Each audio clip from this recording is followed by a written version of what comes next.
Hey y'all, it's me, Jamila from Buy Pink, and about a year ago I did this video showing you guys how to etch glass using these subway tiles, and somehow I deleted the final result, the end of the video, and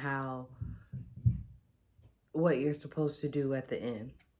So a couple days ago I decided to re-record this video, and I made this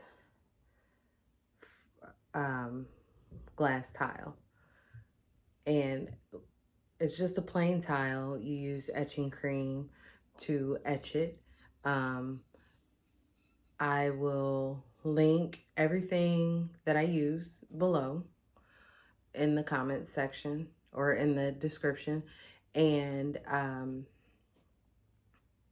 also this video shows you from the very first step to the very last step, well, except for the part where I create the design in Design Space. And a lot of times I get questioned on what font I am using, so I'm just going to tell you. This is Impact font, and I ended up taking the lock off and squeezing it together here. And then this font is I Love Glitter, and I just put it into Design Space and figured out which character on my keyboard were the glyphs, and then, you know, pulled it all together and welded it. So this is what we're doing today. And before I get started, go ahead and hit the like button. And if you aren't already, subscribe, turn on the little bell notifications so that you can get all of my videos and tutorials.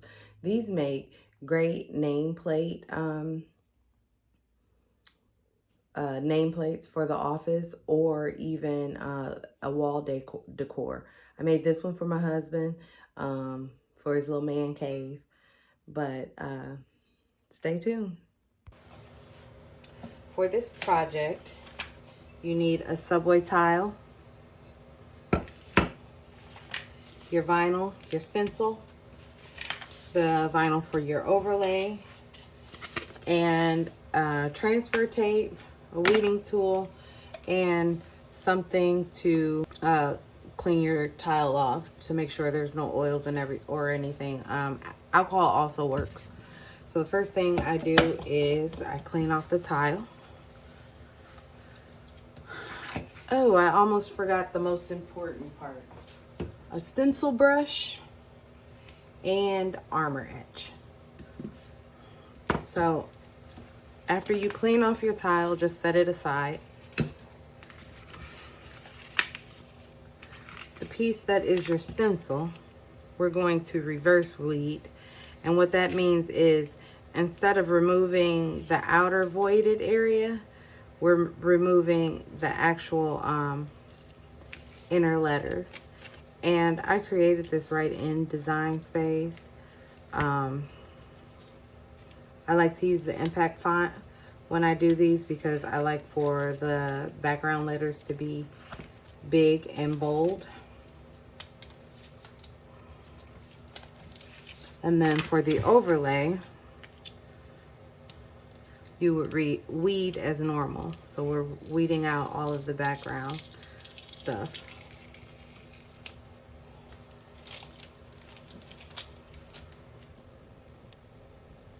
I usually have tweezers close by to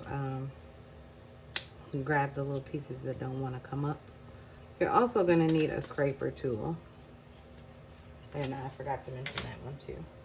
So after you have everything weeded, you want to go ahead and transfer it to your transfer tape. And mine's a little small, but we're going to go for it anyway.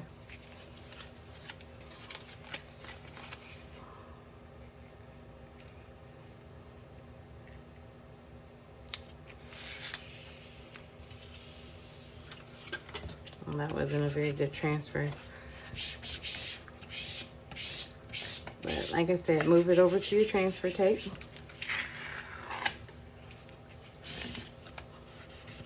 And this scraper that I'm using actually came with a screen protector or something for one of my kids' phones. and it just worked out for me. So we're going to transfer this to the tile. And you want to make sure to get it centered pretty good.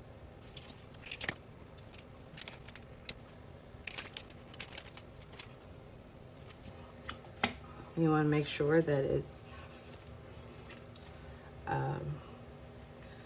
pressed onto the glass really good. And because if not, then you'll have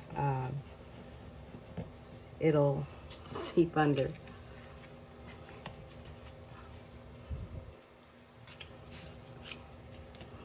I kind of scratched a little bit off of there, so I am going to fix that real quick. And when working with armor etch, you want to make sure that you have on some gloves. And it doesn't necessarily have to be a stencil brush. I prefer a stencil brush. And then I usually pour a little bit into the cap, but this jar is pretty low. So I'm just gonna go in there, and you wanna make sure to cover it very well with your armor etch. You don't want like a thin coat. You wanna coat it pretty good so that it can work its magic. And it's an etching cream. You want it to actually etch. So I put a nice generous coat.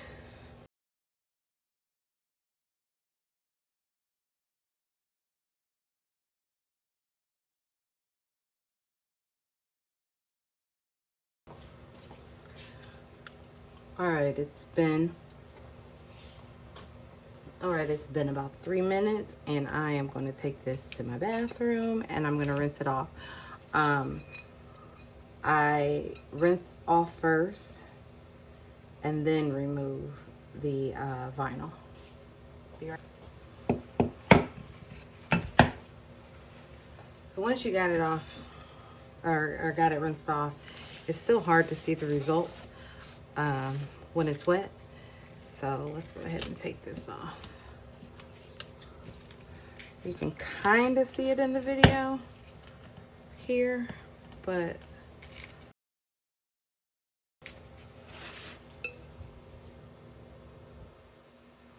you can see that it's been etched. Now,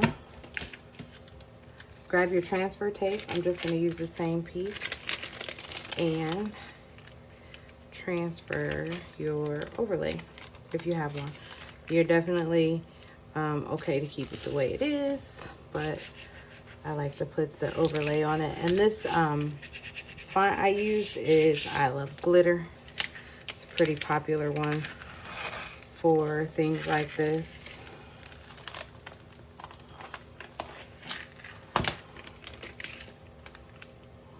And then I just like to center it on my sheet or on my tile.